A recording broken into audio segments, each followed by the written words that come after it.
Olá! Hoje nós vamos falar como potencializar os efeitos da ressonância harmônica, da sua prática espiritual, da sua meditação, da sua oração ou de alguma terapia alternativa que você faça. Vamos lá? Vem comigo!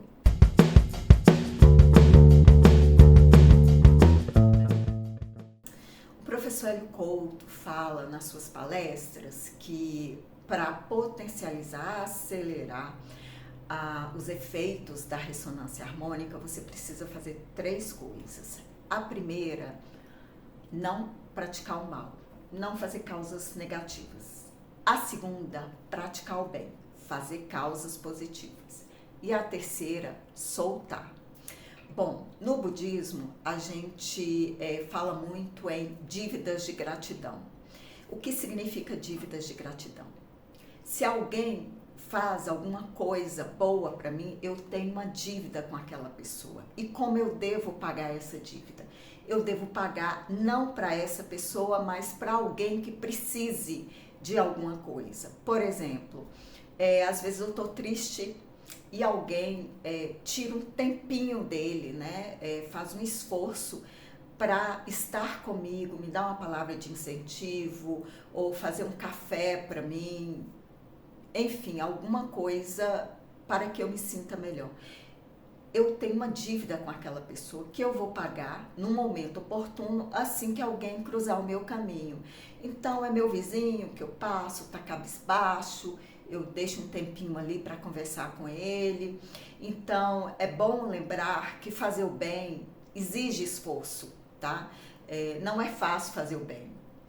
Não é só dar um dinheirinho ali para ajudar fulano ou comprar uma paçoquinha no semáforo.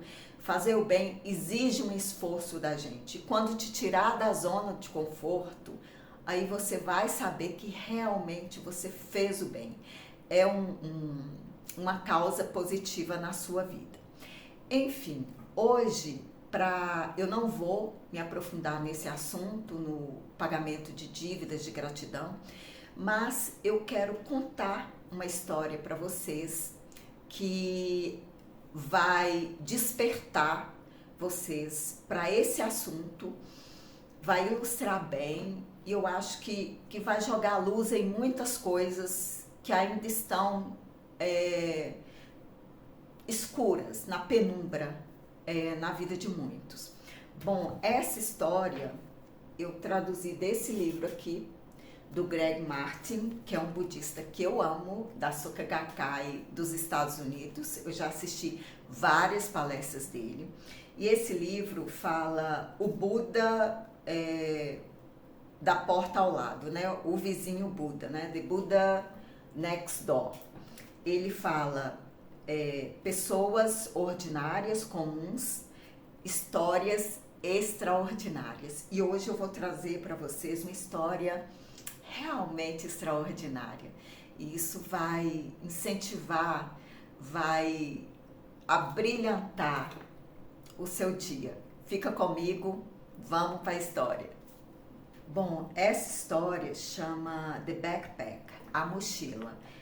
É uma história de Catherine Spillane. E o Greg Martin, ele fala logo no início, antes de contar a história, que o que tem atrás da gente, né, no passado, e o que há no futuro é muito pequeno comparado ao que tem dentro de nós. E isso é uma frase do Ralph Waldo Emerson. E assim a gente começa a história da mochila. Então, a Kathleen, ela começa contando, né, que ela lembra um dia que uma amiga trouxe uma história para ela, uma amiga budista foi contar uma história para ela, que está nos escritos de Nichiren Daishonin, né, e ela fala sobre um grande arqueiro que viveu na China há muitos séculos atrás, na dinastia Han. E a história, né, que um tigre matou a mãe desse arqueiro. e ele saiu, né, para caçar esse tigre, e caçou dia e noite. E por fim, à noite, ele viu o tigre, né, e acertou uma flecha nele. Só que quando ele chegou perto, era uma rocha enorme e ele conseguiu que a flecha penetrasse na rocha. Então, o que o Nichiren quis dizer com essa história, né? Ele quis dizer que quando a gente tem um desejo muito ardente, né, e a gente está muito focado, quando a gente faz o mantra, né, com aquela paixão de conseguir o nosso objetivo, muito focado, então a gente consegue fazer o impossível, que era impossível uma flecha penetrar em uma rocha. E aí a Kathleen fala, né, que até aquele momento parecia assim, não parecia real, não parecia possível você conseguir algo tão impossível, né? Tão assim, distante da realidade, né? Que é enfiar uma flecha dentro de uma rocha, né? Então ela começa contando isso, que para ela parecia impossível. Então assim, ela ficou impressionada com a história, mas ela não conseguia relacionar essa história a nada real, porque ela nunca tinha sentido essa determinação, presenciado, né, um milagre por causa da determinação de alguém. Então, assim, ela não conseguiu relacionar isso a nada da vida diária. E aí, alguns dias depois, ela e os 2 filhos viajaram para o México em férias, né, em holidays, para casa de um parente. E foi uma viagem fantástica, se divertiram até.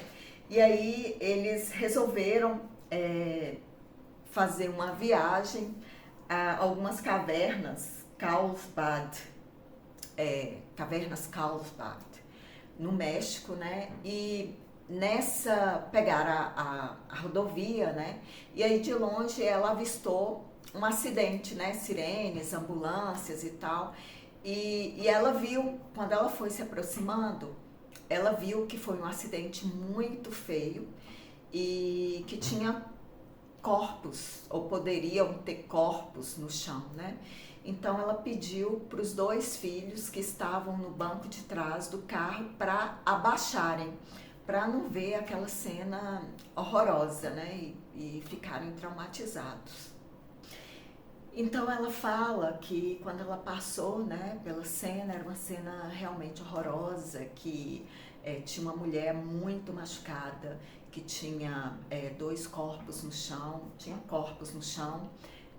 Ela era treinada em primeiros socorros, até pensou em parar, mas já tinha ambulância, tinha 2 carros de polícia e as crianças estavam no carro com ela, né? Então ela seguiu viagem. Então, quando ela já estava a uma boa distância, né, do acidente, ela falou para os filhos dela que já poderiam levantar e sentar normalmente no banco do carro. E foi aí que eles perguntaram o que aconteceu, ela falou, e o filho de 9 anos falou para ela que eles deveriam meditar e entoar o Nam-myoho Renge-kyo para os mortos e para o conforto da família deles. E assim, ela estava tão mexida com a cena que ela viu que ela nem tinha pensado nisso, sabe? E aí eles entoaram o Nam-myoho Renge-kyo por 5 minutos e ela disse que ela nunca incentivou as crianças na prática budista. E isso, o filho dela mostrar tamanha fé e compaixão por aquelas pessoas, a deixou bastante tocada, bastante movida, né? Sensibilizada. E aí eles visitaram as cavernas, voltaram para a cidade, acho que é Albuquerque, a cidade, e 4 dias depois eles já estavam de volta aos Estados Unidos. Então, 4 dias depois, eles retornaram para os Estados Unidos. Ela disse que foi um dia muito corrido, Vocês podem imaginar, né? Uma mãe com 2 crianças de férias em outro país. Foi corrido, cansativo, e eles chegaram em Auckland às 22 horas, 10 horas da noite. Pegaram uma van para casa, né? E ela pediu para cada um tomar conta da sua bagagem, porque eles tinham muita bagagem. Mas dentro da van, o filho dela, de 9 anos, olha e fala: mãe, cadê minha mochila? E eles procuraram a mochila ali na van, como puderam, né? E não encontraram a mochila dele. E assim, eles estavam, né, na autoestrada, na BR, né? Podemos dizer. E eles procuraram a mochila, não encontraram. E assim, a mochila era, quem tem criança sabe, né? Era muito especial, porque tinha todas as lembranças da viagem, tinha as coisinhas, né, que criança sempre tem. Quando é menina é uma boneca preferida, quando é menino é carrinho, dinossauro. Então todas as coisinhas dele estavam na mochila. E ele ficou bastante triste e ele chorou, e ela falou que a mochila ia aparecer, que ela ia fazer a meditação, o mantra, e determinar que a mochila já estava em casa. Então, ali mesmo na van, ela entoou o mantra, né? Fez um Nam-myoho Renge-kyo, com uma forte determinação que a mochila já estaria em casa.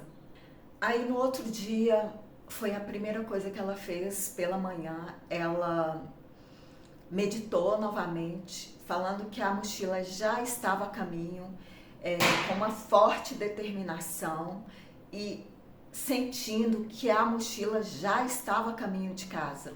O filho dela perguntou algumas vezes pela mochila e ela falou para a criança que a mochila estava em casa, só que eles não estavam conseguindo enxergá-la ainda. Então a mochila já estava na casa deles, mas eles não conseguiam enxergar ainda.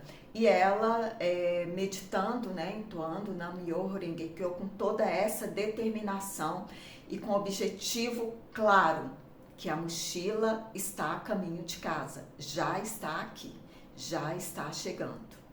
Então, além de meditar e focar, ela também se moveu, né? Ela ligou para o aeroporto, para o sistema de transporte, da van, mas ninguém tinha visto a mochila, ninguém sabia da mochila. Mas ela conseguia ver no coração dela, ela conseguia enxergar a mochila no coração. Chega a arrepiar com a história. Ela conseguia enxergar a mochila com o coração.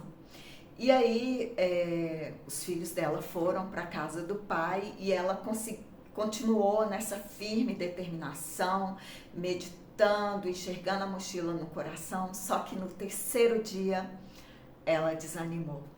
No terceiro dia, sem notícia da mochila, ela desanimou. Acontece com todo mundo, né? Pois é, ela desanimou. Quando a gente perde a esperança, no budismo tem um termo, uma frase que a gente usa, que é o bom amigo, né? E ela já estava sem esperança, né? E à noite ela recebeu uma visita de uma amiga budista, o bom amigo, né? E aí a amiga foi na casa dela para saber como tinha sido a viagem, né? E ela disse que a primeira coisa que saiu da boca dela foi a história da mochila. Não foi sobre a viagem, foi sobre a mochila, né?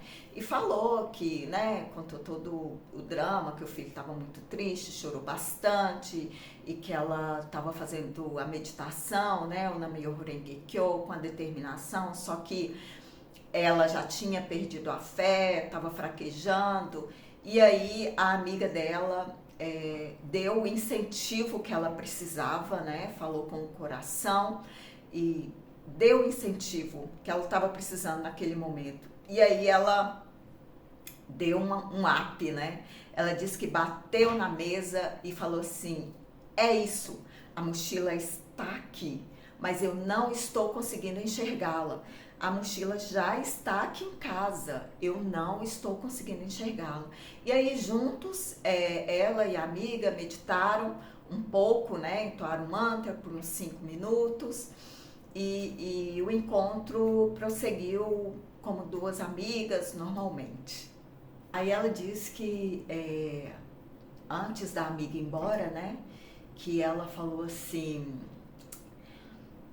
ainda não estava com toda aquela fé ainda, né, mas estava com fé. Ela falou assim que a mochila tem que aparecer, porque é a prova para os filhos dela que a prática budista, né, o Nam-myoho Renge-kyo, né, o querer, né, o foco, quando você quer muito alguma coisa, o universo se movimenta para te dar aquilo, é a prova que é real, que o mantra funciona. Ela falou isso para a amiga dela, né?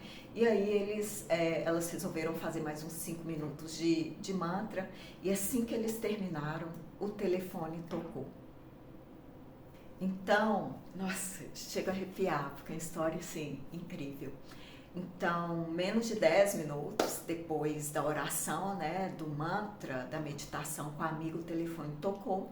Do outro lado da linha era uma mulher, falou o nome dela e falou que ela estava viajando com o marido e o sobrinho de 5 anos e chegou no aeroporto de Auckland meia hora depois que eles chegaram do voo deles.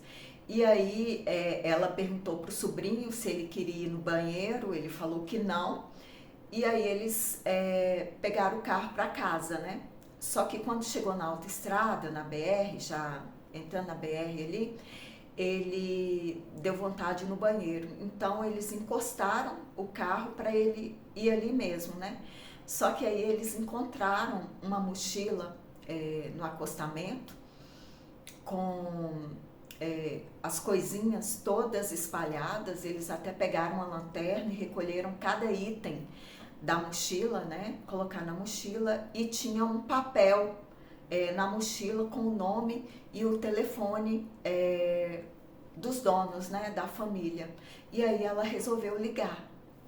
Então, assim, eles poderiam ter deixado a mochila lá, mas eles tiveram o trabalho, né? De não só pegar a mochila, recolher cada item. E ela disse que ficou tão emocionada que ela agradecia tanto a mulher. E aí eles pegaram o endereço, né, e mandaram a mochila, que chegou alguns dias depois. Com quase tudo, estava faltando só algumas coisas, mas, né, praticamente tudo. Foi realmente um milagre do universo, né? E ela estava muito emocionada com isso, né? Com a força, determinação, né? Quando você tem a determinação, ela visualizou com o coração que a mochila já estava em casa, só que ela não conseguia enxergar. E o bom amigo, né? A boa amiga foi na casa dela no momento crucial, que ela tinha perdido a fé. Então, tudo se encaixando, né? E ela fala que ela não contou para os filhos, ela esperou a mochila chegar em casa para ela poder dar a mochila e contar, né? Porque a gente fica meio receiosa, vai que a mochila não chega, né? Então ela esperou e entregou, e ele ficou em êxtase com os tesouros de volta, né? E ela falou que ali foi a prova concreta que a meditação budista funcionava. Porque na realidade ela falava que queria dar uma prova para os filhos que a meditação funcionava, mas a gente fala isso, mas na verdade a gente quer para a gente mesma, né? A gente tem várias dúvidas, assim como a gente tem da ressonância harmônica, funciona ou não. Então a gente quer, não é dar uma prova para as pessoas, é uma prova para a gente mesma, né? E ela disse que as lições desse acontecimento só começou a chegar algum tempo depois, né? Que ela viu que, assim como o arqueiro chinês, ela também tinha a capacidade de fincar uma flecha em uma rocha, né? Em um pedaço de pedra, tipo, o desejo dela, o foco dela, né? A determinação dela tem o poder de mover montanhas, de conseguir qualquer coisa. Tem também o poder de fincar a flecha na rocha. Então ela fala que hoje, né, quando eles estão em alguma dificuldade ou querem concretizar, cocriar alguma coisa, a palavrinha mágica na família é mochila. Diz que os filhos às vezes até ficam um pouco nervosos, porque às vezes ela quer uma coisa, eles querem algo diferente. Quando ela fala que vai meditar, então eles ficam até um pouco nervosos. Então a palavrinha mágica é mochila, que é a prova concreta para a família dela, que a gente pode cocriar qualquer coisa, que a oração budista, né, o mantra budista, o Nam-myoho Renge-kyo, é uma força, né, que ressoa todo o universo, né? É uma onda, né? É como a ressonância harmônica. Então, essa foi a prova concreta para a família dela. E ela fala, assim, como uma pessoa normal, né? Ela queria engarrafar aquele sentimento daquele momento do poder co-criador, para quando a prática budista dela estiver baixa, quando ela estiver desanimada, para ela desengarrafar e sentir que tudo é possível novamente. Aí ela fala, né, pelo menos eu tenho meus amigos budistas, né, meu círculo de amizade budista, que sempre me relembram da história da mochila, né, os bons amigos budistas. Por isso que a gente tem que ter uma rede de apoio quando a gente está trilhando o caminho do autoconhecimento, da expansão da consciência. E aí ela fala uma coisa mais legal ainda, que assim, é uma coisa bem profunda, que eu vou falar agora para vocês. Que o filho dela, né, ele, no momento do acidente lá no México, ele mostrou muita compaixão por pessoas que ele nunca tinha visto na vida, pessoas que ele não conhecia, e ele mostrou compaixão por estranhos. E sendo assim, estranhos também mostraram compaixão por ele, entende? Então, estranhos recolheram a mochila dele na estrada, com todos os pertences, todos os tesouros dele. Então, estranhos mostraram compaixão por ele. E ela pôde falar para o filho sobre causa e efeito. Por ele ter demonstrado compaixão por estranhos, estranhos mostraram compaixão por ele. E ela fala que não sabe se a mochila ter voltado para eles foi por causa da meditação budista, da determinação dela, da cocriação dela, ou da causa que o filho fez. E no final ela fala que no coração ela acha que foram as duas coisas que fizeram a mochila voltar e tão rápido. 3 dias depois, a mochila já estava a caminho. Então, aqui a gente vê uma lição grande, né, de acelerar o efeito da ressonância harmônica através de fazer causas positivas, praticar o bem. E no budismo fala, né, a causa e o efeito. E fala também das dívidas de gratidão, né, que quando a gente faz o bem, a pessoa tem uma dívida de gratidão com a gente que ela vai sendo paga, né? E alguém vai pagar uma dívida de gratidão pra gente. E foi isso que aconteceu no caso da mochila, que é uma história extraordinária. Espero que vocês reflitam sobre isso e pratiquem o bem sem olhar quem, sem ficar pedindo, né?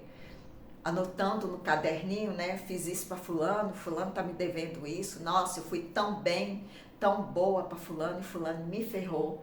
Nossa, fulano não deveria ter feito isso comigo porque eu sempre fui legal com ela e tal. Então, assim, esqueça, faça o bem.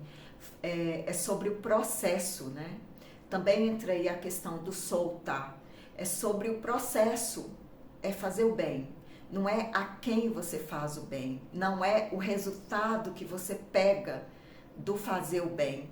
Entende? É a causa, é o processo. Então, a gente vê muita semelhança entre o budismo e a ressonância harmônica. Espero que vocês tenham gostado. Vou trazer mais histórias desse livro que são realmente incríveis. Essa história, a mochila, está no blog. Eu traduzi, coloquei lá. Se vocês quiserem ler, está toda lá. Esse blog é muito antigo, né? Acho que é de 2007, 2005, 2007. E eu acabei perdendo a senha dele. A senha para entrar, né, agora é um número antigo que eu não tenho mais. Queria muito recuperar ele para voltar a escrever, né, sobre o budismo. Mas é isso, gente. Espero que vocês tenham gostado. Curtam, compartilhem, comentem com as pessoas. A voz executa o trabalho do Buda, né? Também o professor Hélio Couto fala muito nas palestras dele que a gente tem que falar sobre o despertar da consciência, incentivar pessoas a buscar conhecimento. E eu estou muito feliz em poder estar fazendo esse trabalho. Se for útil para pelo menos uma pessoa, já é fantástico. Então comentem, compartilhem, deixem o like e me fala um pouco o que vocês acham, as dúvidas, o que vocês gostariam que eu falasse sobre. É isso. Muito obrigada. Até a próxima.